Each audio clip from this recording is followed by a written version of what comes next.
In terms of the sort of headline findings for the evaluation, I think we've got to get these in context, both so you understand both the purpose of the evaluation and where it landed in the end.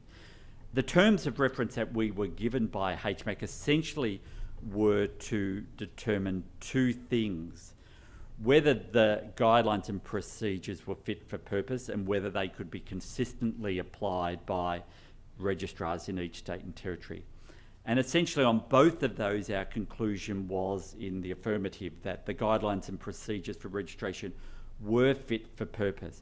That does not mean that they were perfect and need no further review. It essentially means, given the scope of phase one and the ongoing development work, that they were able to be implemented in a way that providers concluded were sort of fair, proportionate and reasonable, and that across all of the elements, and we'll go through those in a bit of detail around the evidence guidelines, the performance metrics, some of the standard reports like financial performance reports that were required, that they were broadly fit for purpose. And the caveat all the way along was that yes, but they do need ongoing development work and review as we fully roll out the system. I think the term fit for purpose was deliberate by HMAC in recognising that whenever you're embarking on the development of a national system, it is going to take time to reach full maturity, that it's not reasonable to expect from day one that every element will be perfectly fashioned. If we took that approach, we probably wouldn't have had a 3-year timetable, but a 23-year time horizon to be able to get everything perfect. To a certain extent, it can't be made perfect in the theoretical world. It can only be made fit for purpose fully by using the system. The first 23 providers that participated basically came to the conclusion that this system we would be confident in having rolled out for phase two.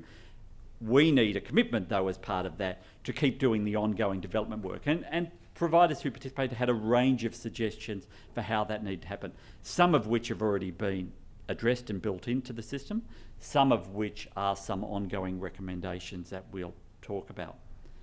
Secondly, that we concluded that the registrars were able to consistently apply the guidelines.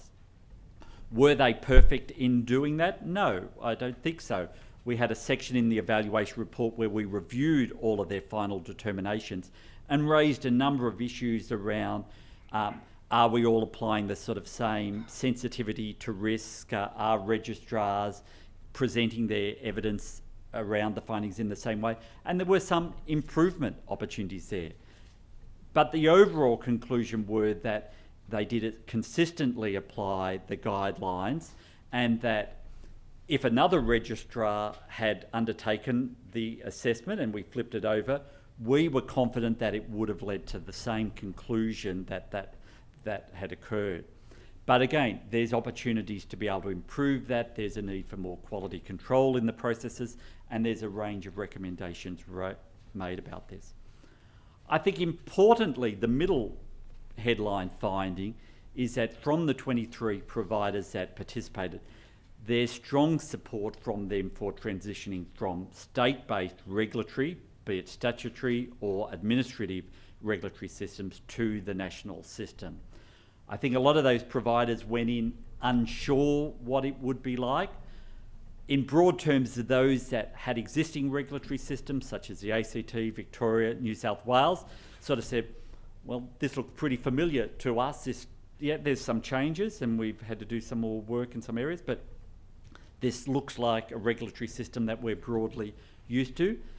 For other jurisdictions that didn't have a formal regulatory system, so for instance, Queensland, the providers were, oh, so this is a regulatory system, and there was a steeper learning curve for those providers, but they still concluded that they saw the logic of transitioning to a national system and having consistency in the way in which regulatory systems operated across the state and territories, regardless of whether they continued to operate just in one jurisdiction or whether they had aspirations of being a multi-jurisdictional provider. But all of those headline findings were underpinned by the continual message from providers being that it's not perfect. It is fit for purpose, but it's not perfect, and that there will need to be resources and a commitment to the ongoing development work and ongoing review to ensure that as new information comes up, as a far greater number of providers participate in the national regulatory system, that we're continuing to adjust and refine the system to make sure that it is fully fit for purpose.